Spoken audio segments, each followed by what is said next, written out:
ಪೀಟು ಅದನ್ನೆಲ್ಲ ಬಿಟ್ಬಿಡಿ, ಮನುಷ್ಯನಾಗ ಅರ್ಹತೆನೆ ಉಳಿಯೋದಿಲ್ವಲ್ಲ ಅದರಿಂದ. ಮನುಷ್ಯತ್ವವೇ ಇಲ್ಲದೆ ಇದ್ದವರು ಗುರುಗಳ ಮೇಲೆ ಶ್ರೀರಾಮಚಂದ್ರನ ಮೇಲೆಲ್ಲ ಭಾಷಣ ಮಾಡಿದರೆ ಅದಕ್ಕೆ ಏನ್ ಸತ್ವ ಇರುತ್ತೆ? ಅದಕ್ಕೆ ಒಳಗಡೆಗೆ ಏನು ಅದರಲ್ಲಿ ಸಾಮರ್ಥ್ಯ ಇರೋದಕ್ಕೆ ಸಾಧ್ಯ ಇದೆ? ಬರೀ ಈ ಒಂದು ಕೆಲಸವನ್ನ ಆಯ್ತಪ್ಪ ನಾ ಬರ್ತೀನಿ ನಡೀರಿ ಅಂತ ಹೇಳಿ ಸಾಗರದ ಅನೇಕ ಸ್ನೇಹಿತರಿಗೆ ಹೇಳಬೇಕಾದಂತ ಒತ್ತಡ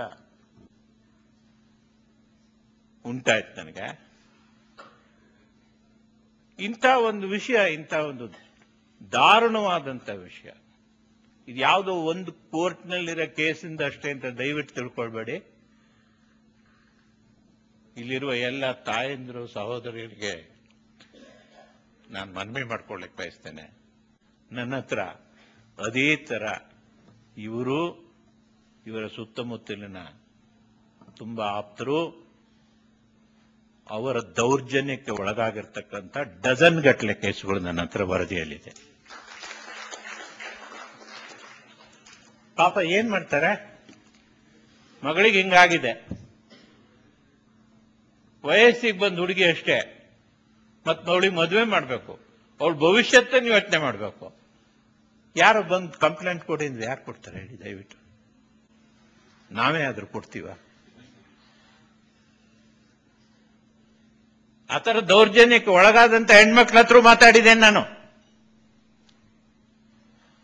ಒಂದು ಹುಡುಗಿ ಹೇಳಿದ್ಲು, ಅವಳು ಸೇರಿ ಕೂಡ ಎವಿಡೆನ್ಸ್ ಕೊಟ್ಟಿದ್ದಾಳೆ. ಆದ್ರೆ ನಾ ಕೇಳಿದೆ, ನೀಗ ಎವಿಡೆನ್ಸ್ ಕೊಟ್ಟಿದೆಯಾ, ಎಲ್ಲ ಮಾಡಿದೆಯಾ ತಾಯಿ, ಆದ್ರೆ ಇನ್ನೂ ನಿನಗೆ ಹೇಳಬೇಕಾದ್ದೇನೋ ಇತ್ತು ಅಂತ ಹೇಳಿ ಕೆಲವ್ರ ಭಾವನೆ ಇದೆ. ನಾನು ನಿನ್ನನ್ನು ಕ್ರಾಸ್ ಎಕ್ಸಾಮಿನ್ ಮಾಡೋ ವಕೀಲಲ್ಲ. ನನಗೆ ಈ ಕೇಸೋ ಮತ್ತೊಂದು ಎಲ್ಲದಕ್ಕಿಂತ ನಿನ್ನ ಭವಿಷ್ಯತ್ತು, ನಿನ್ನ ತಂದೆ ತಾಯಿಗಳ ದೃಷ್ಟಿಯಿಂದ ಹೆಂಗ್ ಮುಖ್ಯವೋ, ನಾನು ಒಬ್ಬ ತಂದೆಯಾಗಿ ನನಗೆ ನಿನ್ನ ಭವಿಷ್ಯತ್ತೇ ಮುಖ್ಯವೇ ಹೊರತು ನಿನ್ನನ್ನು ಎವಿಡೆನ್ಸ್ ಮಾಡ್ಕೊಂಡು ಏನ್ ಮಾಡಬಹುದು ಆ ಪರಾಕ್ರಮ ಮುಖ್ಯ ಅಲ್ಲ ಅಂತ ನಾ ಹೇಳಿದೆ. ಅವಳು ಹೇಳಿದ್ಲು, ನಾನು ಒಂದು ಹೆಣ್ಮಗಳಾಗಿ ನನಗೆ ಕೇವಲ 23 ವರ್ಷ, 22-23 ವರ್ಷ ನನಗೀಗ, ನನಗೆ ಎಂಥದ್ದು ಆಧಾರ ಇಲ್ಲ ಮನೆಯಲ್ಲಿ, ತಂದೆ ತಾಯಿಗಳೆಲ್ಲ ಬಡವರು. ಈಗ ನಾನು ಏನ್ ನಡೀತು ಅಂತ ಎಲ್ಲ ನಾನು ಹೇಳೋಕ್ ಸಾಧ್ಯನಾ? ಹೇಳಿದ್ರೆ ನನ್ನ ಗತಿ ಏನು ಅಂತ. ಇಂಥ ಪರಿಸ್ಥಿತಿಯಲ್ಲಿರ್ತಕ್ಕಂಥ ಅನೇಕ ಘಟನೆಗಳು ಜರುಗಿದ್ದಾವೆ ಅಂತ ನನ್ನ ಮನಸ್ಸಿಗೆ, ಆತ್ಮಕ್ಕೆ ಖಚಿತ ಆದ್ಮೇಲೆ ನಾನು ಯಾರು ಒಬ್ರು ಬೆಕ್ಕಿನ ಕೊಳ್ಳಿಗೆ ಗಂಟೆ ಕಟ್ಟಲೇಬೇಕು, ಗೊತ್ತಿಲ್ವೋ? ಇಲ್ಲದೆ ಹೋದ್ರೆ ಆ ಬೆಕ್ಕು ಯಾವ ಹೊತ್ತಿನಲ್ಲಿ ಏನ್ ಮಾಡುತ್ತೆ ಅಂತಕ್ಕಂಥದ್ದು ಏನೂ ಹೇಳಕ್ ಸಾಧ್ಯ ಇಲ್ಲ ಅನ್ನೋ ತೀರ್ಮಾನಕ್ಕೆ ಬಂದು ಈ ಕೆಲಸಕ್ಕೆ ಕೈ ಹಾಕಿರೋದೇ ಹೊರತು ಇನ್ಯಾವುದೇ.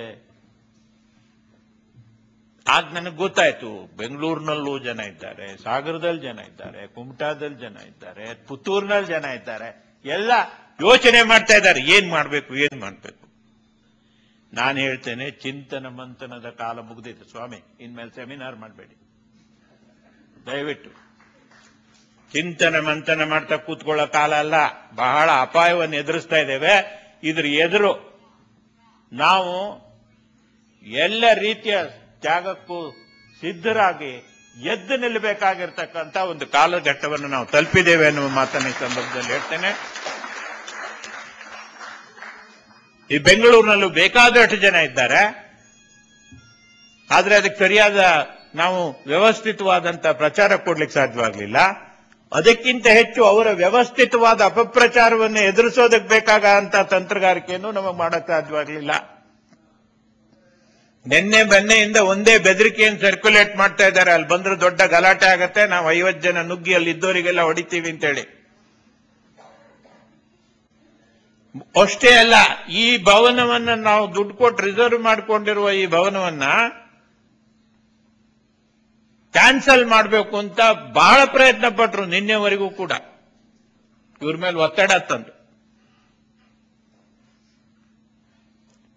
ಬಹಳ ಸಂತೋಷದಿಂದ ಬಹಳ ಕೃತಜ್ಞತಾಪೂರ್ವಕವಾಗಿ ಹೇಳ್ತೇನೆ, ಈ ಭವನದ ಆಡಳಿತದಲ್ಲಿರ್ತಕ್ಕಂಥವ್ರು ಅವ್ರಿಗೆ ಸೊಪ್ಪಾಗಲಿಲ್ಲ. ನೋಡಿ, ನಾವು ಭವನವನ್ನ ನಾವು ಅವರಿಗೆ ಬಾಡಿಗೆ ಕೊಟ್ಟಿದ್ದೇವೆ, ಅವರು ಅದನ್ನೇ ಯಾವ ವಿಚಾರಕ್ಕೆ ಉಪಯೋಗಿಸ್ಕೊಳ್ತಾರೋ, ಎಲ್ಲಿವರೆಗೆ ಅದು ಕಾನೂನುಬದ್ಧವಾಗಿ ಅವ್ರು ನಡೆಸ್ಕೊಂಡು ಹೋಗ್ತಾರೋ ಅಲ್ಲಿವರೆಗೆ ನಾವೇನು ಮಾಡೋದಕ್ಕಾಗೋದಿಲ್ಲ. ನೀವು ಬಂದು ಗಲಾಟೆ ಮಾಡಿದ್ರೆ ನಿಮಗೇನ್ ಬೇಕೋ ಅದು ಮಾಡ್ಬೇಕಾಗತ್ತೆ ಅಂತ ಹೇಳಿ.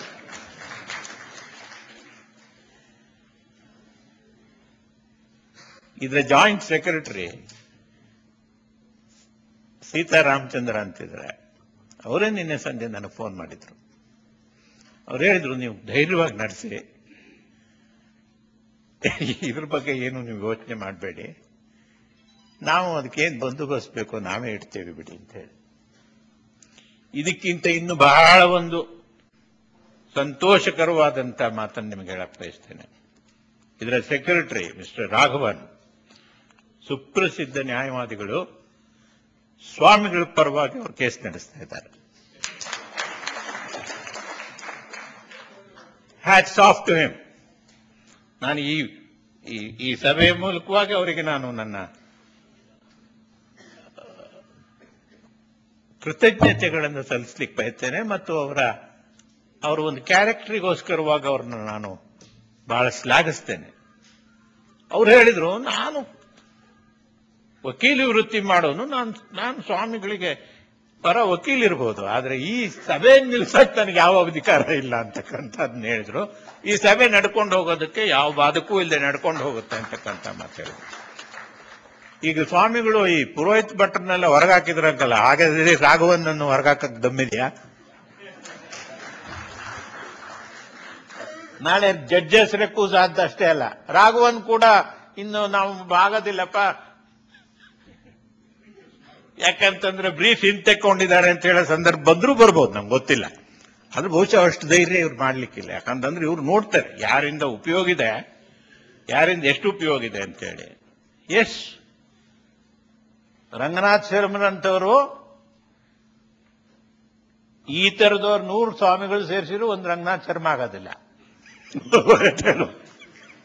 96ನೇ ವಯಸ್ಸಿನಲ್ಲಿ ಅಲ್ಲಿ ಹೋದ್ರೆ ಅವ್ರನ್ನ ಕ್ಯೂ ನಿಲ್ಸಿದ್ರಲ್ವಾ, ಅದೇ ಎಮಾಮಿ ಕಂಪ್ನಿ ಡೈರೆಕ್ಟರ್ ಒಬ್ಬನ್ ಬಂದಿದ್ರು, ತಕ್ಷಣ ಒಳಗಡೆ ಕರ್ಕೊಂಡು ಹೋಗ್ತಾ ಇದ್ರು.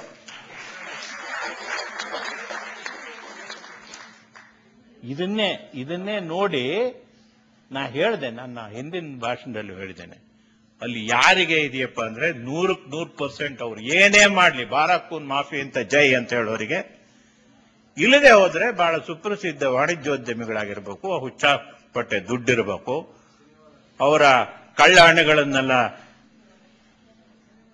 ಇಂಥವರ ಕೈಗೆ ಒಪ್ಪಿಸ್ತಕ್ಕಂತಹ ಔದಾರ್ಯ ಅವರಿಗಿರ್ಬೇಕು. ಇದೆಲ್ಲ ಇದ್ರೆ ಕ್ಯೂ ಏನಿರೋದಿಲ್ಲ. ಅವಾಗ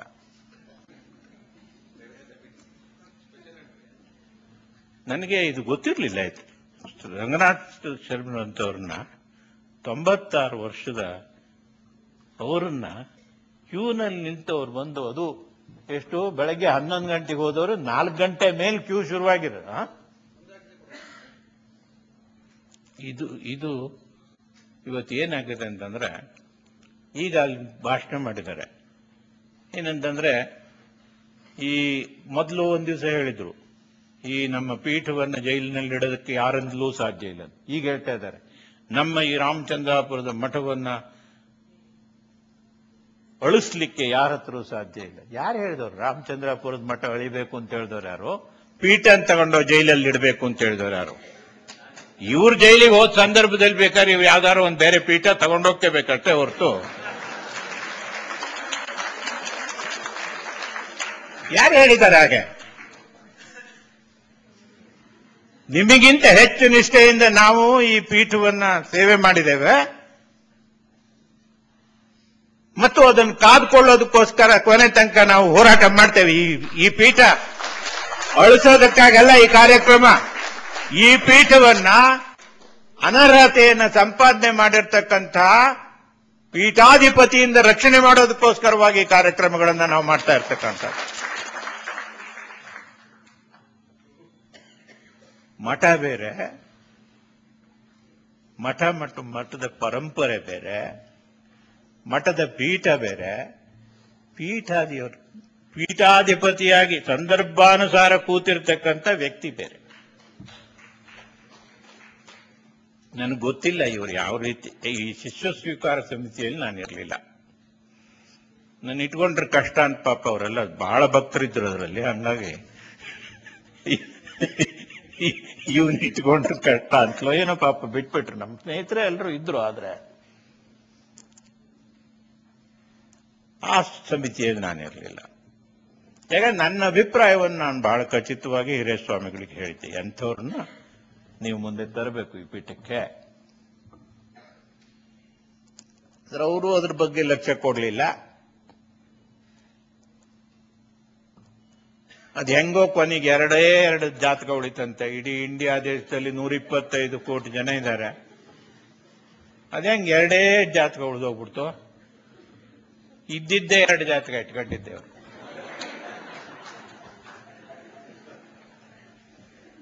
ಇನ್ನೂ ಒಂದು ಗಾಢವಾದಂತ ಅನುಮಾನ ಇದೆ.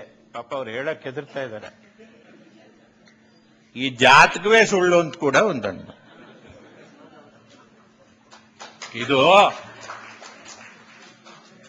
ಇವರಿಗೆ ಯಾವ ತರದ ಜಾತಕ ಇದ್ರೆ ಮಾಡಬಹುದು ಅಂತೇಳಿ ಆ ಜಾತಕನೆಲ್ಲ ಪಾಪ ಮದುವೆ ಮಾಡ್ಬೇಕು ಮಕ್ಕಳಿಗೆ ಅಂತಲೂ ಮಾಡೋದುಂಟು.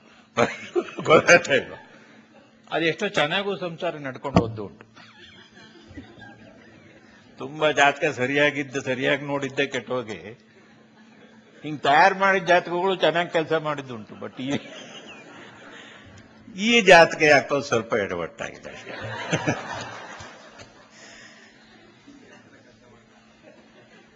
ಎಲ್ಲಿದೆ ರೀ ಏಕಾಂತ ಸೇವೆ ಹೆಣ್ಮಕ್ಳಿಗೆ? ಎಲ್ಲಿ? ಯಾವ ಕನ್ಯಾ ದೀಕ್ಷೆ?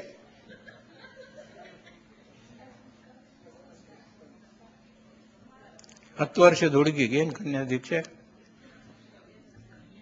ಮೈಸೂರಿನಲ್ಲಿ 10 ವರ್ಷದ ಹುಡುಗಿ ಕನ್ಯಾ ದೀಕ್ಷೆ ಕೊಟ್ಟಾದ್ಮೇಲೆ ಅವ್ರು ಬಂದು ಕೇಳಿದ್ದ ಅಪ್ಪಯ್ಯನ ಹತ್ರ, ಅಪ್ಪ ಕನ್ಯಾ ದೀಕ್ಷೆ ಅಂತಂದ್ರೆ ತುಟಿ ತಂದು ತುಂಡಿಗೆ ಮುಟ್ತಾಗ?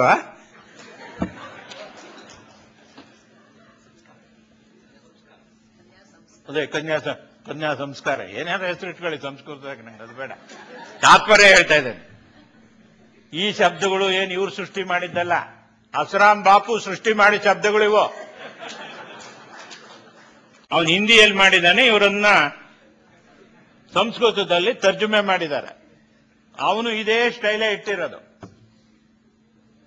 ಇವರು ಮಠದ ಪರಂಪರೆ ಬಿಟ್ರು. ಹಿರೇ ಸ್ವಾಮಿಗಳ ಹೆಸರನ್ನ ಈಗ 2 ವರ್ಷದ ಈಚೆಗಿಂತ ಹೇಳ್ತಾ ಇದ್ದಾರೆ. ಅಲ್ಲಿವರೆಗೆ ಅವ್ರ ಹೆಸರು ಕೂಡ ಎತ್ತಾ ಇರಲ್ಲ. 2 ವರ್ಷದ ಈಚೆಗೆ ಅವರ ಹೆಸರನ್ನೆಲ್ಲ ಎತ್ತಾ ಇರೋದು. ಅವ್ರಿಗೆ ನಾವು ಬೆಂಬಲ ಕೊಟ್ವಿ ಅಂತಕ್ಕಂಥದ್ದೇ ಅವರ ಮನಸ್ಸಿನಲ್ಲಿ ಕಸರು. ಈಗ ಅದನ್ನು ಹೆಚ್ಚು ನಾನು ಮಾಡಕ್ ಆಗೋದಿಲ್ಲ, ಅವ್ರ ಹೆಸರು ಹೇಳ್ಕೋಬೇಕಾಗತ್ತೆ ಅಂತ ಯಾವ ಒತ್ತಡ ಬಂತೋ ಗೊತ್ತಿಲ್ಲ, ಬಂತಂತೆ. ನಾನು ಹೇಳ್ತೇನೆ ಕೇಳಿ. ಅವ್ರಿಗೆ ಇವೆಲ್ಲ ಕಷ್ಟಗಳು ಬರೋಕ್ಕೆ ಶುರುವಾದಾಗ್ಲೇನೆ ಯಾರೋ ಹೇಳಿದ್ರಂತೆ, ನಿಮ್ಗೆಲ್ಲ ಹಿಂದಿನ ಗುರುಗಳದ್ದೆಲ್ಲ ಶಾಪ ಇದೆ, ಅದರಿಂದ ನೀವು ವಿಮುಕ್ತಿ ಪಡಿಬೇಕು ಅಂತ ಹೇಳಿ. ನನಗೆ ಸ್ವತಃ ರಾಘವೇಂದ್ರ ಭಾರತಿ ಸ್ವಾಮಿಗಳವರು ನಿಧನರಾಗೋದಕ್ಕೆ ಕೇವಲ ಕೆಲವೇ ದಿವಸಗಳ ಹಿಂದೆ ನಾನು ಕೇಳಿದೆ. ನನ್ನ ಸ್ವಪ್ನದಲ್ಲಿ ಹಿಂದಿನ ತಲೆಮಾರಿನ ಎಲ್ಲಾ ಸ್ವಾಮಿಗಳು ಬಂದು ನಿಂತು ಎಂಥ ಅನ್ಯಾಯ ಮಾಡಿದೆ, ಎಂಥ ಒಂದು ಕೈಯಲ್ಲಿ ಕೊಟ್ಬಿಟ್ಟೆ ಈ ಪೀಠನ ಅಂತ ಶಾಪ ಹಾಕ್ತಾ ಇದ್ದಾರೆ. ನಾನೇನೋ ಇವ್ರಿಗೆ ವಯಸ್ಸಾಗಿದೆ. ಒಂದೊಂದ್ಸರ್ತಿ ವಯಸ್ಸಾದ ಕೂಡಲೇ ತಂದೆ ಮಗನ ಮೇಲೆ ಸಿಟ್ಟು ಮಾಡ್ತಾನೆ, ನೀವೆಲ್ಲ ನಾ ಮಾಡಿಟ್ಟು ಹಾಳು ಮಾಡ್ಬಿಡ್ತಾನೆ ಶುರುವಾಗುತ್ತೆ. ಸೈಕಾಲಜಿ ದಯವಿಟ್ಟು ನೀವು ಇಂಥ ಕೇಸುಗಳು ನೋಡಿರ್ಬೋದು ಬಹಳ. ಅದೊಂದು ಸೈಕಾಲಜಿ ಸೆಟಿನ್ ಆಗತ್ತೆ. ಹಂಗೆ ಇವರಿಗೂ ಆಗಿರ್ಬೋದು ಅಂತ ನಾನು ಕೂಡ ಅಂತ. ಇವ್ರು ಏನೋ ಒಂದು ಪ್ರಬಲ ಕಾರಣದಿಂದ ಹಿಂಗೆ ಹೇಳ್ತಾರೆ ಅಂತ ನನಗೂ ಗೊತ್ತಾಗ್ಲಿಲ್ಲ, ಇನ್ನೂ ಕೆಲವು ಜನಗಳಿಗೂ ಪಾಪ ಗೊತ್ತಾಗಲ್ಲ. ಇಲ್ಲೇ ಹೋದ್ರೆ ಇವ್ರು ಉಳಿತಾನೆ ಇರಲಿಲ್ಲ. ಯಾಕಂದ್ರೆ ಇವ್ರನ್ನ ಸ್ವಾಮಿಗಳನ್ನ ಮಾಡತಕ್ಕಂಥ ಅಭಿಪ್ರಾಯ ಅವ್ರಿಗೆ ಇರಲಿಲ್ಲ. ತಪ್ಪೋ ಸರಿಯೋ ಅಂತಕ್ಕಂಥದ್ದನ್ನು ಈಗ ನಾನು ವಿಶ್ಲೇಷಣೆ ಮಾಡೋದ್ರಲ್ಲಿ ಏನು ಅರ್ಥ ಇಲ್ಲ. ಆದ್ರೆ ಅವರಿಗೆ ಆ ಅಭಿಪ್ರಾಯ ಇರಲಿಲ್ಲ. ತಾನು ಒಂದು ದೊಡ್ಡ ಪರಂಪರೆಯಲ್ಲಿ ಬಂದಿರತಕ್ಕಂಥ ಪೀಠದ ಮೇಲೆ ಕುಳಿತಿದ್ದೇನೆ, ಇದಕ್ಕೆ ಇದರದ್ದೇ ಆದಂಥ ಪರಂಪರೆ ಇದೆ. ಚಾತುರ್ಮಾಸ್ಯ ಅಂದ್ರೆ ಏನ್ ಮಾಡಬೇಕು, ಯಾವುದನ್ನು ಏನ್ ಮಾಡಬೇಕು, ಯಾವುದಕ್ಕೆ ಎಲ್ಲಿ ಲಕ್ಷ್ಮಣ ರೇಖೆ ಇದೆ, ಇದೆಲ್ಲ ಕೈ ಬಿಟ್ಬಿಡೋದೆ.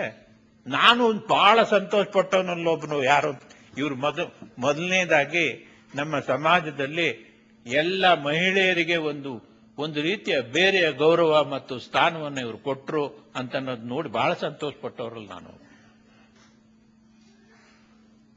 ಹಿಂದಿನ ಸ್ವಾಮಿಗಳು ದೂರದಿಂದಲೇ ಹಿಂಗು ಮಂತ್ರಾಕ್ಷತೆ ಕೊಡ್ತಾರೆ, ಈ ತರದ್ದೆಲ್ಲ ಕಂಪ್ಲೇಂಟ್ ಇತ್ತು. ಹೆಣ್ಮಕ್ಳಿಗೆ ಎಲ್ಲೋ ತಾವು ಒಂಥರ ಗಂಡಸರಿಗಿಂತ ಬಹಳ ಕನಿಷ್ಠ ಅಂತ ಅನ್ನೋ ರೀತಿಯ ವರ್ತನೆ ತೋರಿಸ್ತಾರೆ ಅಂತ ಅನ್ನುವ ಒಂದು ಭಾವನೆ ಎಷ್ಟೋ ಕಾಲದಿಂದ ಉಳ್ಕೊಂಡು ಬಂದಿದೆ. ಇವರು ಆ ಭಾವನೆಯನ್ನೆಲ್ಲ ಹೋಗಲಾಡಿಸಿದ್ರು, ಅವರಿಗೊಂದು ಸ್ಥಾನಮಾನ ಕೊಟ್ಟರು.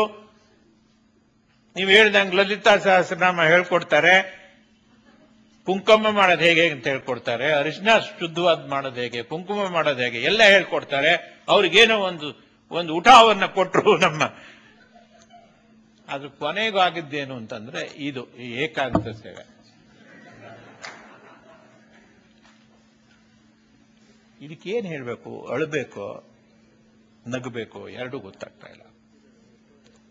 ಇವತ್ತು ಕೋರ್ಟು ಕಚೇರಿಗಳಲ್ಲಿ ತಮ್ಮ ಮೇಲೆ ತಾವೇ ಚಪ್ಪಡಿ ಹೇಳ್ಕೊಂಡಿರೋದು ಅವರೇ ಹೊರತು ನಾವು ಮಾಡಿರೋದಲ್ಲ. ನಾವು ಯಾರು ಈವರೆಗೆ ಕೋರ್ಟಿಗೆ ಹೋಗಿಲ್ಲ. ನಾವು ಅದ್ರ ಬಗ್ಗೆ ಅವ್ರ ಭಕ್ತರಿಗೇನು ಮಹಾ ದೊಡ್ಡ ಏನ್ ದುಃಖ ಇಲ್ಲ. ನಿಜವಾಗೂ ನಮಗೆ ಸಂಕಟ ಇರೋದು ನಮ್ಮಂತವರಿಗೆ ಹೊರತು ಅವ್ರ ಶಿಷ್ಯರು ಬೆರ್ಕೋತ್ ಹೋಗ್ತಾ ಇದ್ದಾರೆ. ಅದೇನು ಅಂದ್ರೆ ಬೆಂಕಿ ಬಿದ್ದ ಮನೆ ಎಷ್ಟು ಗಳ ಹೊಡೆದ್ರು ಅಷ್ಟೇ ಲಾಭ ಅಂತಕ್ಕಂಥ ರೀತಿಯಲ್ಲಿ ಅವರಿದ್ದಾರೆ.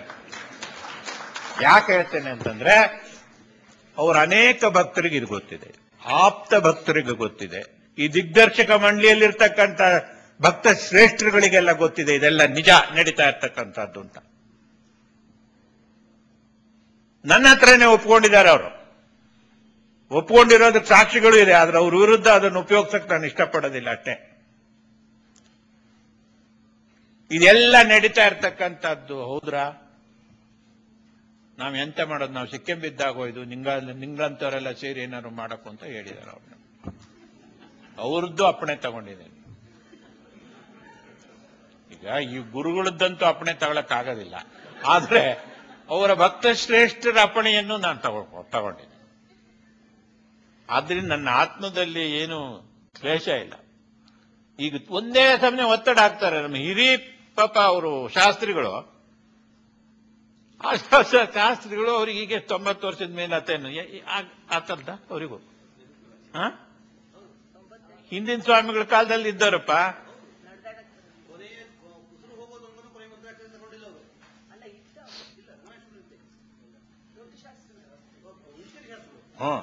ಅವರಪ್ಪ ಹೌದೇ, ಅವರು ಹಿಂದಿನ ಸ್ವಾಮಿಗಳ ಕಾಲದಲ್ಲಿ ಅವರೇ ತಾನೆ ಅಲ್ಲಿ ಪ್ರಧಾನ ಮಂತ್ರಿಗಳು ಅವರೇ ಆಗಿದ್ರಲ್ಲ.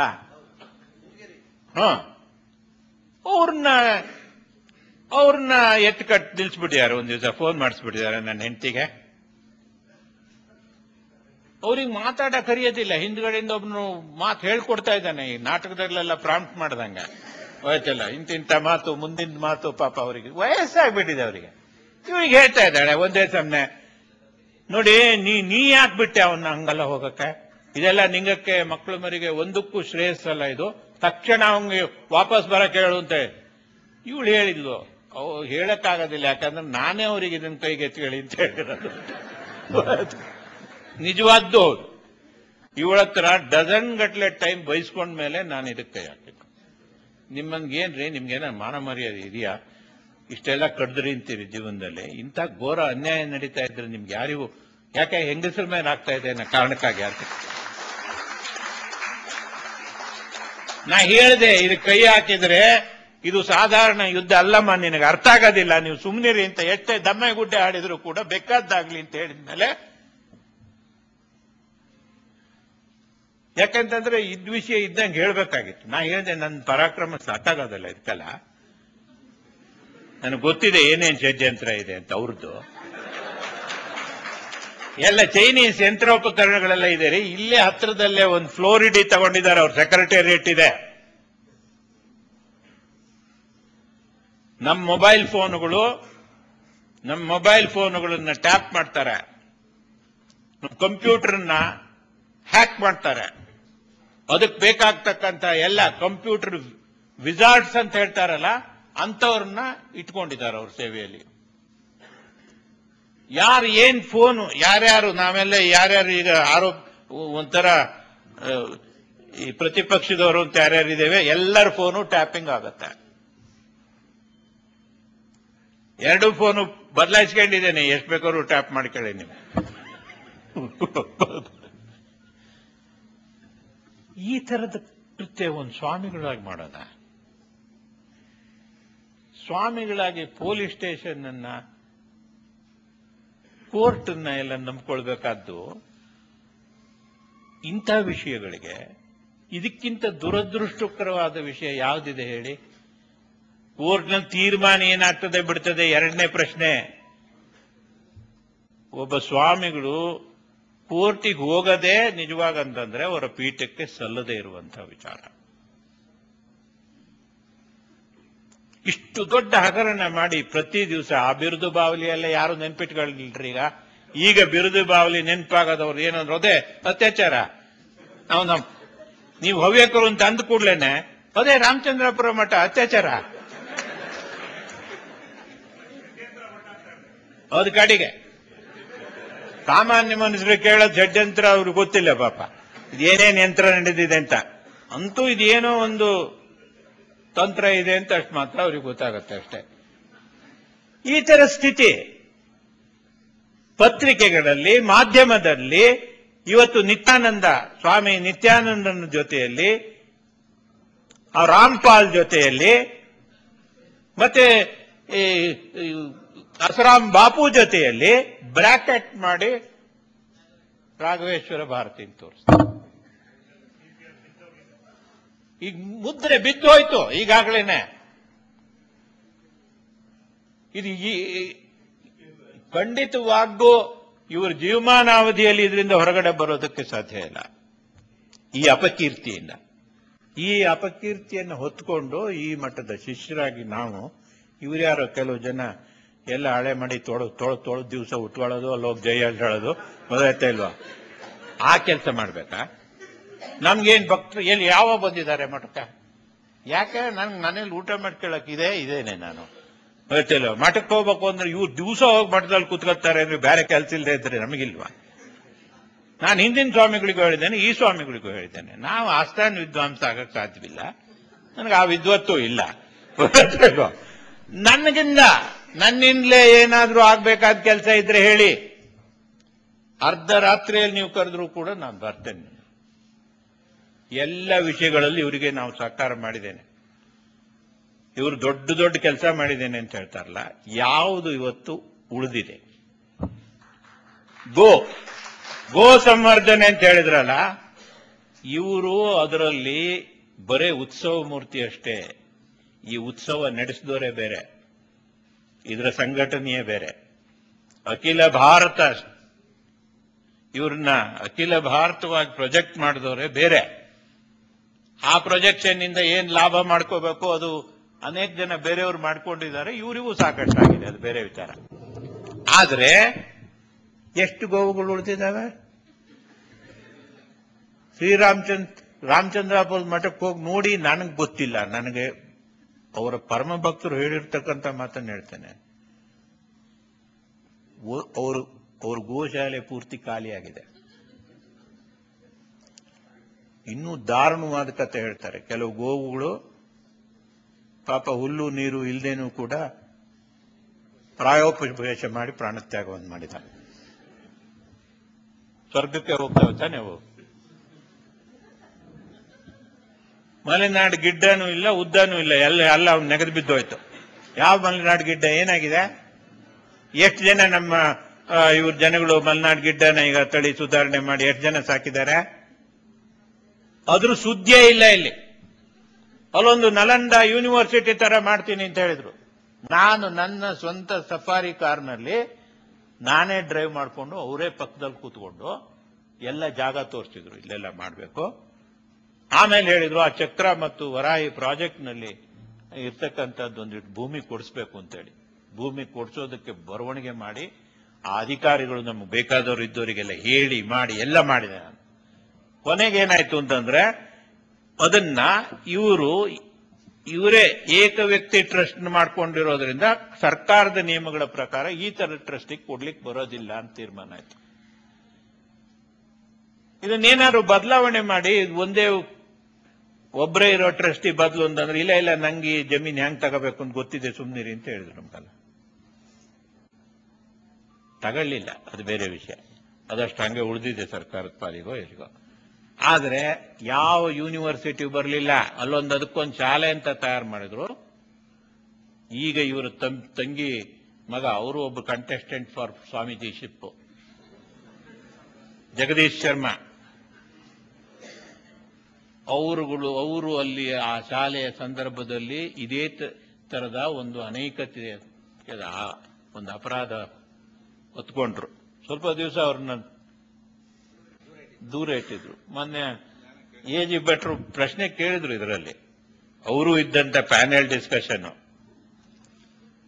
ನಮಗೆಲ್ಲ ಇದ್ದು ಸುಸ್ತಾಗಿದೆ ಅಂತೇಳಿ ಅವ್ರನ್ನ ಕಳಿಸ್ತಾ ಇದ್ದೇವೆ ನಾವೀಗ. ಯಾಕಂದ್ರೆ ಲಾಯರು ಚೆನ್ನಾಗಿ ಜಾಡಿಸಬಹುದು.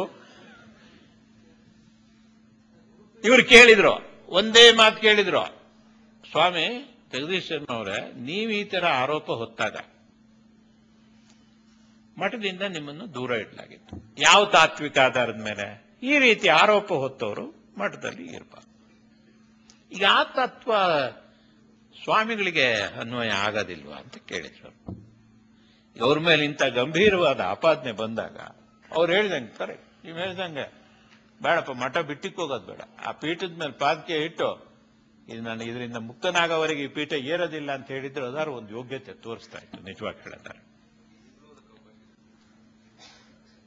ಇವತ್ತು ರಾಜಕಾರಣಿ ಆಗಲಿ, ಎಷ್ಟೇ ಉನ್ನತ ಹುದ್ದೆಯಲ್ಲಿರಲಿ ಅಥವಾ ಅಧಿಕಾರಿ ಆಗಿರಲಿ, ಯಾರೇ ಆಗಲಿ, ಅವರಿಗೆ ಅನರ್ಹತೆ ಪ್ರಶ್ನೆ ಬಂದ್ರೆ ಅವರಿದ್ದ ಸ್ಥಾನವನ್ನು ಅವ್ರು ಬಿಡ್ಲೇಬೇಕಾಗತ್ತೆ. ಈಗ ಅವರಲ್ಲಿ ಏನು ನವರತ್ನಗಳನ್ನ ಅಕ್ಕಪಕ್ಕದಲ್ಲಿ ಕೂರಿಸ್ಕೊಂಡಿದ್ರಲ್ಲ, ಆ ತರದ ಆಪಾದನೆ ಬಂದವರು ತಕ್ಷಣ ಕಳ್ಕೊಂಡ್ರು ತಾನೆ ಮಂತ್ರಿ ಪದವಿನ ಎಲ್ಲ.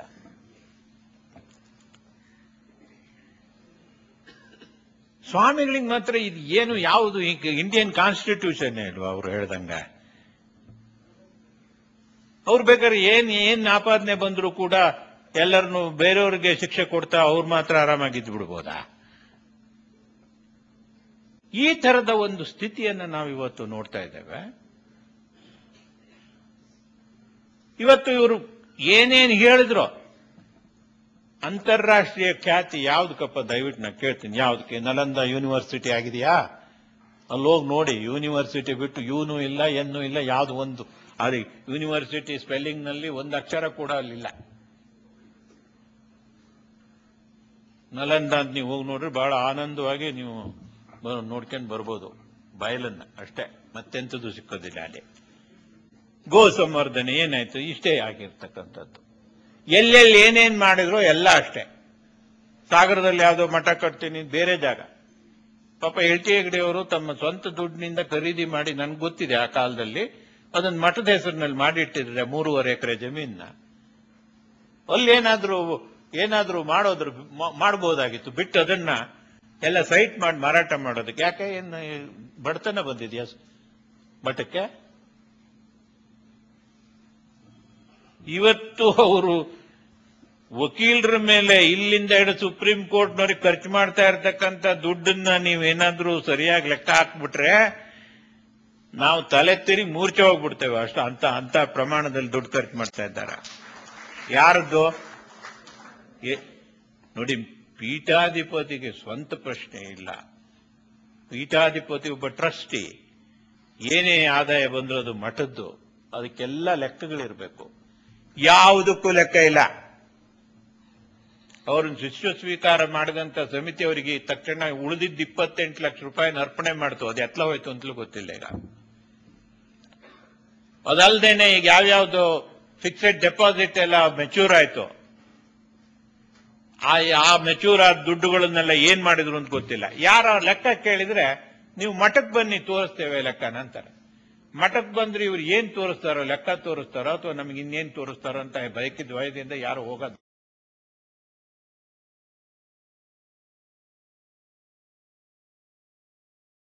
ಮಾಡ್ತಾ ಇಲ್ಲ. ನಮ್ಮ ಪಾಡಿ ನಾವು ಒಂದು ಮೀಟಿಂಗ್ ಮಾಡೋದಕ್ಕೆ ಧೈರ್ಯ ಇಲ್ಲದೆ ಇರ್ತಕ್ಕಂಥ ಸ್ಥಿತಿ. ನಿನ್ನೆಯಿಂದ ನಮ್ಮ ಶಿವಾನಂದ ಪರದಾಡ್ತಲೇ ಇದ್ದ. 50 ಜನ ಎಲ್ಲೇ ಬಂದ್ರು 50 ಜನ ಪಕಳಿಸಿದ್ರು ಅವರೆಲ್ಲ. ಅವ್ರು ಯಾಕೆ ಬರ್ತಾರೆ ಹೊಡ್ತಾ ತಿನ್ನಕ್ಕೆ? ಅವ್ರಿಗೆ ಹೆದರಿಕೊಂಡು ಇಲ್ಲೇ ಹೋದ್ರೆ ಇದಿಷ್ಟು ಹಾಲು ಕಿಕ್ಕರ್ ತುಂಬ್ತಿತ್ತು ಇವತ್ತು. ದಯವಿಟ್ಟು ನಾ ಹೇಳ್ತೇನೆ ಎಲ್ಲ ಸ್ನೇಹಿತರಿಗೆ, ಇದರಲ್ಲಿ ಹೋರಾಡಬೇಕು ಅಂತ ಇದ್ರೆ ಸ್ವಂತ ಫಸ್ಟ್ ನೀವು ಧೈರ್ಯ ತಂತ. ನೀವು ಅರ್ಧ ಅಳಕಿಟ್ಕೊಂಡು ದಯವಿಟ್ಟು ಸಭೆಗಳನ್ನು ಮಾಡಕ್ ಹೋಗ್ಬೇಡಿ. ನಮಗ್ ಧೈರ್ಯ ಬೇಕು ಮೊದಲು. ನನಗೆ ಇಲ್ಲಿ ಬಂದು ಮಾತಾಡಕ್ ಧೈರ್ಯ ಇಲ್ಲದೆ ಇದ್ರೆ ನಾನು ಇನ್ನೊಬ್ರಿಗೆ ಹೆಂಗ್ ಧೈರ್ಯ ಕೊಡಕ್ ಸಾಧ್ಯ ಇದೆ? ನಾನೇ ಹೆದರಿಕೊಂಡು ಸ್ವಾಮಿಗಳಿಗೆ ಹೋಗಿ ಏನೋ ಅಕಸ್ಮಾತ್ ನನ್ನ ಎಳ್ಕೊಂಡು ಹೋಗ್ಬಿಟ್ರು ಅಂತ ಹೇಳೋ ಪ್ರಶ್ನೆ ಇಲ್ಲ. ನೀವು ಹೇಳ್ಬಾರ್ದು. ಹೌದು ನಾ ಹೋಗಿದ್ದೆ ಅಂತ ಹೇಳಿ ನೀವು ಕೆಲಸ ಕಳ್ಕೊಂಡ್ರೆ ನಮ್ ಕೈಲಾದ್ ಮಾಡ್ತೇವೆ ನಾವು.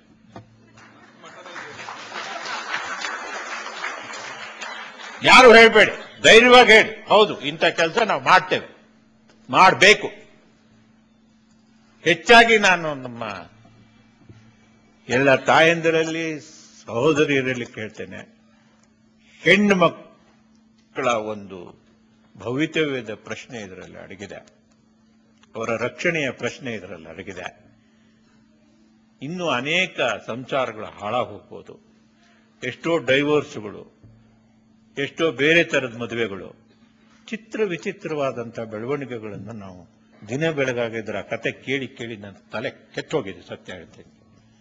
ಆ ಸ್ಥಿತಿಯಲ್ಲಿ ಇರೋ ಹೊತ್ತಿನಲ್ಲಿ ಅವರು ಒಂದು ಕಾಲದಲ್ಲಿ ಏನೋ ಹೆಣ್ಮಕ್ಳಿಗೆ ಬಹಳ ಆತ್ಮವಿಶ್ವಾಸ ತುಂಬತಕ್ಕಂಥ ಕೆಲಸ ಮಾಡಿದ್ರು ಅನ್ನೋದ್ರ ಬಗ್ಗೆ ನಾನು ಮೆಚ್ಕೊಂಡಿದ್ದವನು. ಆದ್ರೆ ಇವತ್ತು ನನಗೆ ಗೊತ್ತಾಗಿದೆ ಅದರ ಆಂತರ್ಯ ಏನು ಅಂತೇಳಿ. ಈ ಹವ್ಯಕ ಸಮಾಜವನ್ನು ಯಾವ್ಯಾವ ರೀತಿಯಲ್ಲಿ ಒಡೆದಿಟ್ಟುಕೊಳ್ಬಹುದು ಮತ್ತು ಅದನ್ನು ತನ್ನ ಕಪಿಮುಷ್ಟಿಯಲ್ಲಿ ಇಟ್ಕೊಳ್ಬಹುದು ಅಂತಕ್ಕಂಥ ಒಂದೇ ಉದ್ದೇಶ ಅವರಿಗಿದೆ. ಅವರು ಅನೇಕ ತಮ್ಮದೇ ಆದ ಸಂಘಟನೆ ಮಾಡಿದ್ದಾರೆ. ಈ ಮಠದಲ್ಲಿ ಬೇರೆ ಎಲ್ಲ ಅನಾಚಾರಗಳು ಮತ್ತೊಂದು, ಆಮೇಲೆ ನೀವು ಚಾತುರ್ಮಾಸದಲ್ಲಿ ಏನಾಗಬೇಕು, ನಿಜವಾಗಿ ಯಾವ್ದಾಗಬೇಕು, ಇದೆಲ್ಲ ಬಿಡ್ಬಿಡಿ. ಈ ಪಾರಾಯಣ ವಿಚಾರ ಮೊದಲನೇದ ನೀವೆಲ್ಲ ಹ್ಯಾಂಗ್ ಬದುಕಬೇಕು ಅಂತ ನೋಡಿ ಮೊದಲು ಯೋಚನೆ ಮಾಡಿ. ಯಾಕಂತಂದ್ರೆ ಪ್ರತಿಯೊಬ್ಬರ ಮೇಲೆ ಕತ್ತಿ ಪ್ರವಾಹ ಶುರುವಾಗಿದೆ. ಈ ಸಮಾಜದಲ್ಲಿರ್ತಕ್ಕಂಥ ಎಲ್ಲ ವಿದ್ವಜ್ಜನರು ಒಗ್ಗೂಡಿ ನಿಮಗೆ ಯಾವ ಅಧಿಕಾರ ಇಲ್ಲ ನಮ್ಮನ್ನು ಪ್ರತಿಬಂಧಕ ಮಾಡೋದಕ್ಕೆ ಅಂತ ಹೇಳುವಂತ ದಿನ ಬಂದ್ರೆ ಅವತ್ತು ನಮಗೆ ಒಂದು ಸುದಿನ ಆಗತ್ತೆ. ಅದು ಯಾರು ಹೆದರದೇನೆ ಎದ್ದು ನಿಲ್ತಕ್ಕಂಥ ಶಕ್ತಿ ಬಂದ್ರೆ, ಈಗ ಅನಾಚಾರಕ್ಕೆ ಒಳಗಾಗಿರ್ತಕ್ಕಂಥ ಕನಿಷ್ಠ 1 ಡಜನ್ ಹೆಣ್ಮಕ್ಳು ಹೊರಗಡೆ ಬರೋ ಧೈರ್ಯ ಮಾಡ್ತಾರೆ. ಇವತ್ತದು ಯಾವುದೋ ಗುಬ್ಬಿ ತಾಲೂಕಿನಲ್ಲಿ ಒಬ್ಬ ತಂದೆ ಮಗಳ ಮೇಲೆ ಅತ್ಯಾಚಾರ ಅಂತ ಆಯ್ತು, ಆದ್ರಿಂದ ಅವಳನ್ನ ಮನೆ ಸೇರಿಸೋದಿಲ್ಲ ಅಂತ ಹೇಳ್ತಾನೆ. ಈ ಮನೋಭಾವನೆ ನಮಗೆ ಬೇಡ.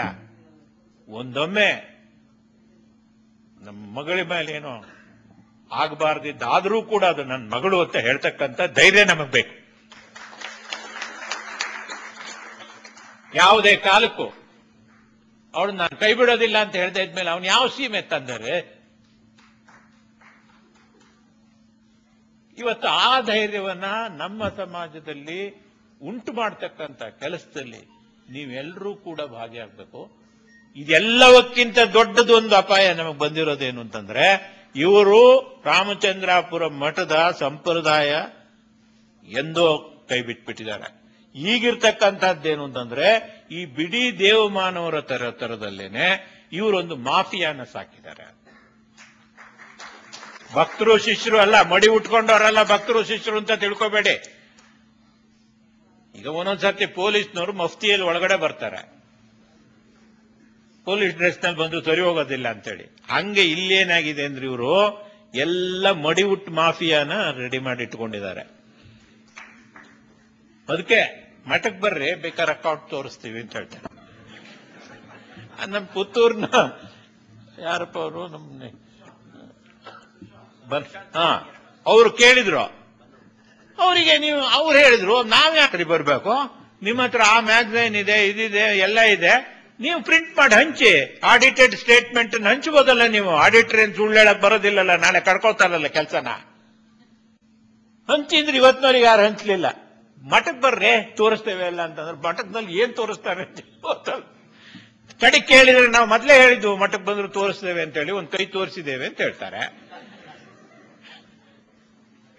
ಈ ದುಸ್ಥಿತಿಯಿಂದ ನಾವು ಹೊರಗೆ ಬರಬೇಕು.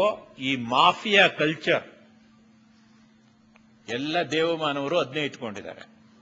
ಮೊನ್ನೆ ರಾಮ್ಪಾಲ್ ಅಂತ ಒಬ್ಬನ ಒದ್ದು ಹೊರಗಡೆ ತಂದ್ರು ನೋಡಿ, 5,000 ಜನ ಸಶಸ್ತ್ರ ಪೊಲೀಸರು ಕೆಲಸ ಮಾಡಿದ್ರು. 29 ಕೋಟಿ ಏನೋ ಖರ್ಚಾಯ್ತು ಆ ಕಾರ್ಯಾಚರಣೆಗೆ. ಅಂಥವ್ರನ್ನೇ ಎಲ್ಲ ಒದ್ದು ಹೊರಗಾಗ್ತಕ್ಕಂಥ ಒಂದು ವ್ಯವಸ್ಥೆ ಭಾರತ ದೇಶದಲ್ಲಿ ಜೀವಂತವಾಗಿರೋ ಹೊತ್ತಿನಲ್ಲಿ ಇವ್ರು ಯಾರೋ ಒಂದಿಷ್ಟು ಜನ ಪುಡ್ಗೋಸಿಗಳು ಮಡಿ ಉಟ್ಕೊಂಡು ಹೆದರ್ಸ್ಬಿಟ್ರೆ ಯಾಕ್ರೆ ಹೆದರ್ಬೇಕು?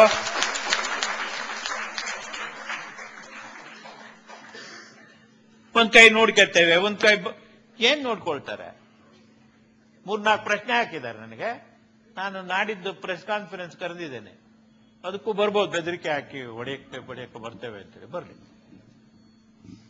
ಅದಕ್ಕೆ ಅಲ್ಲೇ ಉತ್ತರ ಕೊಡ್ತೇನೆ ಅಂತ ಹೇಳಿದ್ದೇನೆ. ಒಬ್ಬ ದಲಿತ ಮುಖಂಡನ್ನ ಬಡದ್ ತೆಗೆದ್ರೆ ಇವರು ಸಮಾಜಮುಖಿಯಾಗಿ ಕೆಲಸ ಮಾಡ್ತಾ ಇರ್ತಕ್ಕಂಥ ಸ್ವಾಮಿಗಳು ಕೊನೆ ಪಕ್ಷ ಅಂತ ಕೆಲಸ ಆಗ್ಬಾರ್ದಾಗಿತ್ತು. ನಮ್ಮ ಶಿಷ್ಯರೇ ಆಗ್ಲಿ ಯಾರೇ ಮಾಡಿದ್ರು ಅದು ಖಂಡನೀಯ ಅಂತ ಇಷ್ಟು ಹೇಳ್ಬೋದಾಗಿತ್ತಲ್ಲ, ನಮಗೊಂದು ಮರ್ಯಾದೆ ಇರ್ತಿತ್ತಲ್ಲ. ನಮ್ ಸಭೆ ಇಲ್ಲಿ ನಮ್ಮ ಪಾಡಿ ನಾವು ಮಾತಾಡ್ತೇವಪ್ಪ. ಏನ್ ಇವ್ರ ಪರವಾಗಿ ಮಾತಾಡೋರು ಮಾತ್ರ ಮನುಷ್ಯರು, ವಿರುದ್ಧವಾಗಿ ಮಾತಾಡೋರೆಲ್ಲ ಮನುಷ್ಯರೇ ಅಲ್ವ? ರಾಕ್ಷಸರ ನಾವೇನೋ? ಅಥವಾ ನಾವೇನು ಇವ್ರ ತರ ನೋಡಿ? ಸಾಗರ ಸಭೆ ಮಾಡೋ ಮೊದಲ ದಿವಸ ಇವರೊಂದು ಸಭೆ ಮಾಡಿದ್ದಾರೆ, ಅವ್ರದ್ದೇ ಕಾರ್ಯಕರ್ತರು. ಅವರೊಂದು ನಿರ್ಣಯ ಮಾಡಿದ್ದಾರೆ, ಯಾರೇ ಏನಾರು ಹೇಳಕ್ ಬಂದ ತಕ್ಷಣ ಹೊಡಿಬೇಕು ಕಡಿಬೇಕು ಅಂತೇಳಿ ಅದೇ ಪ್ರಕಾರ ಕೆಲಸನೂ ಮಾಡಿದ್ರು. ಬಹಿರಂಗ ಸಭೆ ಯಾಕೆ ಕರಿಬೇಕು ಇದಕ್ಕೆ? ಬಹಿರಂಗ ಸಭೆ ಏನ್ ಸಂಬಂಧ? ಈ ಮಠದ ವ್ಯವಹಾರಕ್ಕೆ ಬಹಿರಂಗ ಸಭೆ ಏನ್ ಸಂಬಂಧ? ಅಲ್ಲಿ ಹೋದವರೆಲ್ಲ ಪಾಪ ಮುಂದಿನ ಎಲೆಕ್ಷನ್ನಾಗೆ ಸ್ವಾಮಿಗಳ ಕಡೆ ಓಟ್ ಅಷ್ಟು ತಮಗ್ ಬರಲಿ ಅಂತ ಆಸೆಗೆ ಹೋದವ್ರೆ ಮುಖಂಡರೆಲ್ಲ ಮೇಲೆ ಹೋಗಿ ಕೂತವ್ರು. ಅದು ಎಲೆಕ್ಷನ್ ಮೀಟಿಂಗೇ ಹೊರತು ಸಮಾಜಕ್ಕೆ ಸಂಬಂಧಪಟ್ಟಂತ, ಸ್ವಾಮಿಗಳಿಗೆ ಸಂಬಂಧಪಟ್ಟಂತ ಮೀಟಿಂಗ್ ಅಲ್ಲ. ಸ್ವಾಮಿಗಳು ಕೊಟ್ಟು ದುಡ್ಡನ್ನ ನೆಡತ್ತಷ್ಟೆ. ಯಾಕೆಂದ್ರೆ ಆದಷ್ಟು ಪುಕ್ಸಾಟೆ ನಡೆದ್ರೆ ಯಾರಿಗೇನಾಗಬೇಕಾಗಿದೆ? ಇಂಥ ಹೀನ ಸ್ಥಿತಿಯಲ್ಲಿ ಅನೇಕ ಜನರ ಆತ್ಮವನ್ನೇ ಕಿತ್ತು, ತಲೆ ಮೆದುಳೆ ಕಿತ್ತು, ಅದರಲ್ಲೊಂದು ಬೇರೆದನ್ನು ಸ್ಥಾಪನೆ ಮಾಡಿಬಿಟ್ಟಿದ್ದಾರೆ. ಯಂತ್ರಗಳಂತರ ಷಡ್ಯಂತ್ರ ಅಂದ್ರೆ ಅದು. ಆ ಷಡ್ಯಂತ್ರ ಏನಿದ್ರು ಅದು ಅವರದ್ದೇ ಹೊರತು ನಮ್ಮ ಷಡ್ಯಂತ್ರ ಇಲ್ಲ.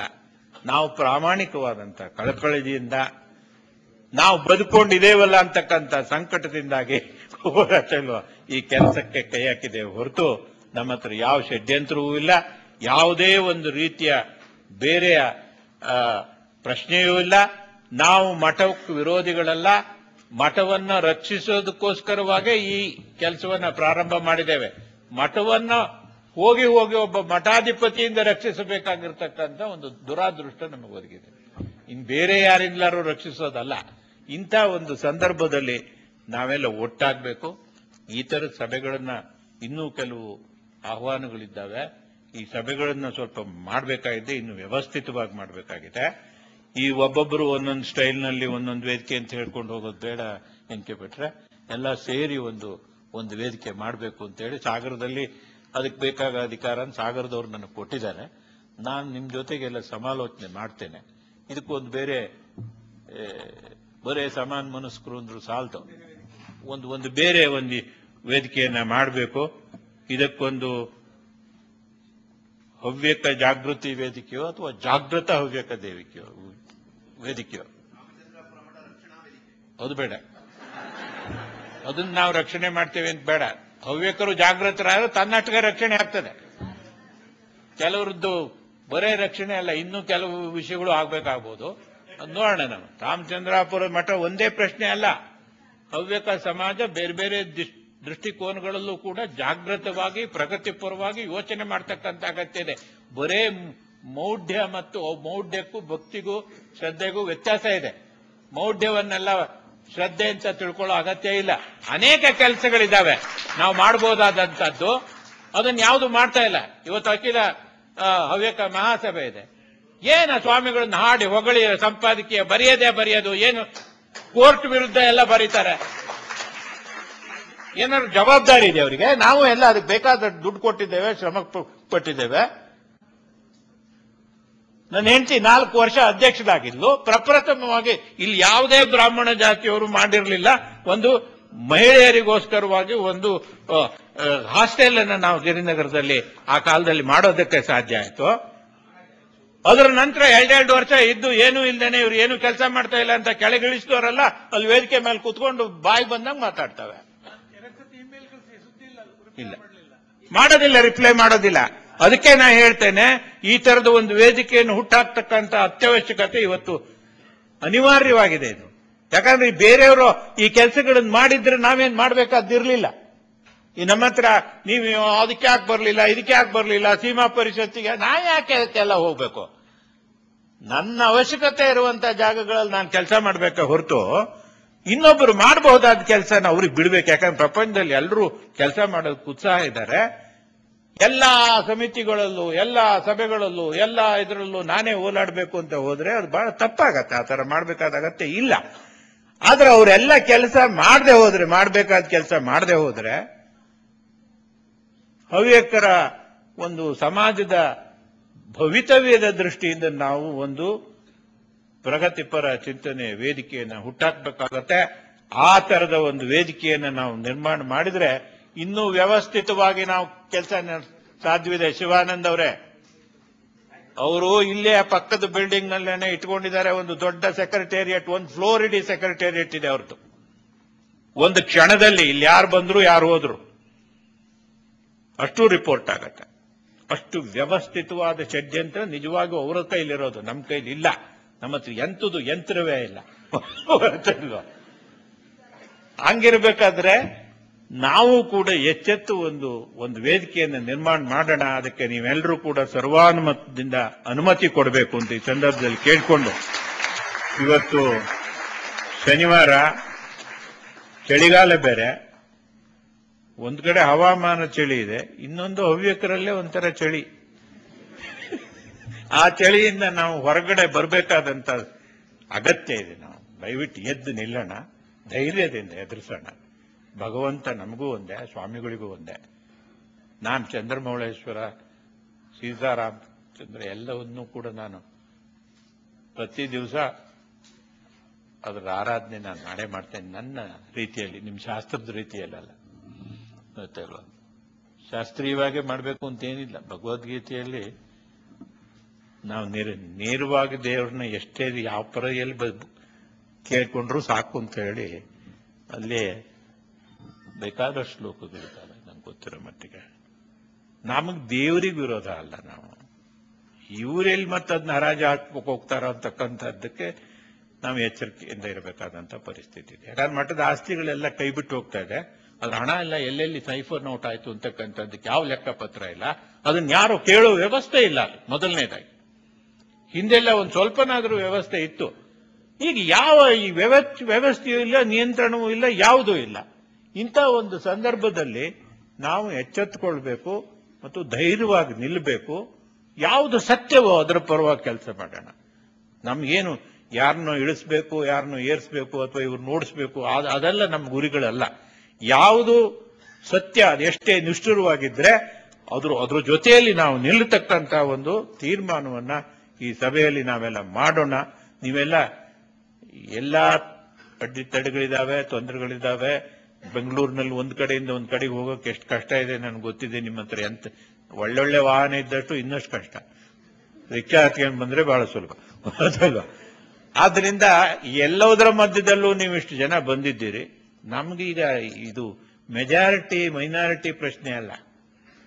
ಇದೇನು ಎಲೆಕ್ಷನ್ ಅಲ್ಲ, ಅಥವಾ ನಮ್ಮ ಕಡೆಗೆ ಎಷ್ಟು ಜನ ಅವ್ರ ಕಡೆಗೆ ಎಷ್ಟು ಜನ ಅಂತೇಳಿ ಈಗೇನು ಗುದ್ಮುರ್ಗಿಗೆ ಬೀಳತಕ್ಕಂಥ ಯಾವುದೇ ಸಂದರ್ಭ ಸದ್ಯಕ್ಕಿಲ್ಲ. ಮುಂದೇನಾಗ್ತದೆಯೋ ನನಗೆ ಗೊತ್ತಿಲ್ಲ. ಆದ್ರೆ ಈಗಂತೂ ಇಲ್ಲ, ನಮ್ಮಿಂದಂತೂ ಆ ಒಂದು ಉಪಕ್ರಮ ಪ್ರಾರಂಭ ಆಗೋದಿಲ್ಲ. ಆದ್ರಿಂದ ಅದಲ್ಲ ಪ್ರಶ್ನೆ. ದೃಢ ನಿಲುವಿರ್ತಕ್ಕಂಥವ್ರು ನಮ್ಮ ಸಮಾಜದಲ್ಲಿ ಎಷ್ಟು ಜನ ಇದ್ದೇವೆ, ನಾವೆಲ್ಲ ಒಂದು ವೇದಿಕೆಯಾಗಿ ಸಂಘಟಿತರಾಗೋಣ. ಯಾಕಂತಂದ್ರೆ ಅವ್ರವ್ರ ಮನೇಲಿ ಅವ್ರವ್ರು ಏನೋ ಹೇಳ್ಕೋದು ಕೂತ್ಕೊಂಡ್ಬಿಟ್ರಾಗಲ್ಲ. ಈಗ ಎಷ್ಟೋ ಜನ ಪಾಪ ಇದೆಲ್ಲ ಸರಿ ಇಲ್ಲ ಹೇಳೋರು ಇದ್ದಾರೆ. ಆದ್ರೆ ನಮ್ಗೆ ಯಾಕೆ ಬೇಕೋ, ನಮ್ಮ ಸ್ವಭಾವಗಳಲ್ಲಿ ಅದು ಒಂದು ಏನು ಅಂದ್ರೆ ನಾವು ತುಂಬಾ ಇಂಡಿವಿಜುವಲಿಸ್ಟಿಕ್. ನಮ್ದಷ್ಟು ನಾವು ನೋಡ್ಕೊಂಡಿದ್ರಾತಪ್ಪ ಏನೋ ಎಂತ ಆಗ್ತದೆ, ಯಾರು ಬೇಕೋ ಅವ್ರು ಮಾಡ್ಕೊಳ್ಳಿ. ಅರೆ ಊರಿಗೆ ಬೆಂಕಿ ಹತ್ತಿದ್ರು ಕೂಡ ನಮ್ಮನೆಯವರಿಗೆ ಬಂದ ನೋಡೋಣ ಅಂತ ಹೇಳಿದ್ರೆ ಏನು ಹೇಳೋಣ, ಬಂದೇ ಬರ್ತದೆ. ಊರಿಗೆ ಬೆಂಕಿ ಹಚ್ಚಿದಾಗ ಅದೇನು ಅಲ್ಲೇ ನಿಂತ್ಕೊಂಡ್ಬಿಡೋದಿಲ್ಲ ಬೆಂಕಿ. ನನ್ನ ಹತ್ರ ಯಾರು ರಾಯಭಾರಿ ಕಳ್ಸಿದ್ರು ಅವ್ರ ಕೊನೆಗೆ ಹೇಳಿದ್ರು, ನಿಮ್ ಪಾತ್ರ ಏನು ಇದರಲ್ಲಿ, ಹೋಗ್ಲಿ ನೀವು ಬರಕ್ಕಂತೂ ತಯಾರಿಲ್ಲ, ನೀವು ತಟಸ್ಥವಾಗಿ ಯಾರು. ನಾ ತಟಸ್ಥವಾಗೇ ಇದ್ದೇನಲ್ಲ, ನೀವು ಬಂದು ಗೆಬ್ಸಿರೋದು ನನ್ನನ್ನು. ತಟಸ್ಥ ನನ್ನ ಪಾಡಿ ನಾ ಇದ್ದೆ, ನೀವೇ ಒಂದು ವಾರದಿಂದ ಬರ್ಬೇಕು ನೀವು ಯಾಕೆ ಬರ್ಬೇಕು ಅಂತಿದ್ದೀರಾ ಅಂತ ನಂಗೆ ಮೊದಲೇ ಗೊತ್ತಿತ್ತು. ಸರಿ ನೀವು ಹೇಳಿದ್ರಿ, ನಾ ಹೇಳಿದೆ ಸ್ವಾಮಿಗಳಿಗೆ ನಿಜವಾಗೂ ನಮ್ಮನ್ನು ವಿಶ್ವಾಸಕ್ಕೆ ತಗೊಳ್ಬೇಕು ಅಂತ ಇದ್ದಿದ್ರೆ ಅವ್ರು ಮೊದಲೇ ನಮ್ಮನ್ನು ಕರಿತಿದ್ರು. ಇಂಥ ಒಂದೇನೋ ಬಂದಿದೆಯಪ್ಪ ನಮ್ಮ ಮೇಲೆ, ಒಂದು ಈ ತರ ಫೋನ್ ಯಾರ್ಯಾರು ಮಾಡ್ತಿದ್ದಾರೆ, ನೀವು ಇಷ್ಟು ಕೋಟಿ ಕೊಟ್ರೆ ಸಹಿ, ಇಲ್ದಿದ್ರು ನಿಮ್ಮ ಮೇಲೆ ಆ ಕೇಸು ಈ ಕೇಸು ಅಂತ ಹೇಳ್ತಿದ್ದಾರೆ, ಏನ್ ಮಾಡ್ಬೇಕು ಅಂತ ನಮ್ಮನ್ನು ಕೇಳಿದ್ದಿದ್ರೆ ಯಾವ ಕೇಸು ಬೇಡಾಗಿತ್ತು, ರಸ್ತೆ ಮೇಲೆ ಬೀಳದಿದ್ದಂತೆ ನೋಡಿಕೊಳ್ಳೋ ಅಷ್ಟಾರು ನಾವು ಜವಾಬ್ದಾರಿ ಖಂಡಿತವಾಗ್ಲೂ ಮಾಡ್ತಿದ್ವಿ. ಒಂದೊಮ್ಮೆ ಸ್ವಾಮಿಗಳದ್ದೇ ತಪ್ಪಿದೆ ಅಂತ ಆದ್ರೂ ಕೂಡ ಕೊನೆ ಪಕ್ಷ ಇದು ರಸ್ತೆ ಮೇಲೆ ತೀರ್ಮಾನ ಆಗೋದು ಬೇಡ ಅನ್ನೋ ನಿಲುವನ್ನಾದ್ರೂ ನಾವು ಮಾಡ್ತಿದ್ವು. ಅಷ್ಟು ಮಾಡಕ್ ನಮ್ಗೆ ಇಷ್ಟು ವರ್ಷದ ಅನುಭವದಲ್ಲಿ ನಮಗೆ ಸಾಧ್ಯ ಇದೆ ಅಂತ ಅನ್ನೋ ಆತ್ಮವಿಶ್ವಾಸ ಇತ್ತು. ಅದು ನಮ್ಮನ್ನು ಕರೀಲಿಲ್ಲ. ಯಾಕೆ? ನಮ್ಮೊಡನೆ ಆತ್ಮೀಯವಾಗಿ ಹಂಚಿಕೊಳ್ಳಲಾರದ ಒಂದು ಗುಟ್ಟು ಅವರ ಹೊಟ್ಟೆಯಲ್ಲಿ ಇರೋದೇ ಕಾರಣ ಇದಕ್ಕೆ, ಮತ್ತೇನು ಅಲ್ಲ.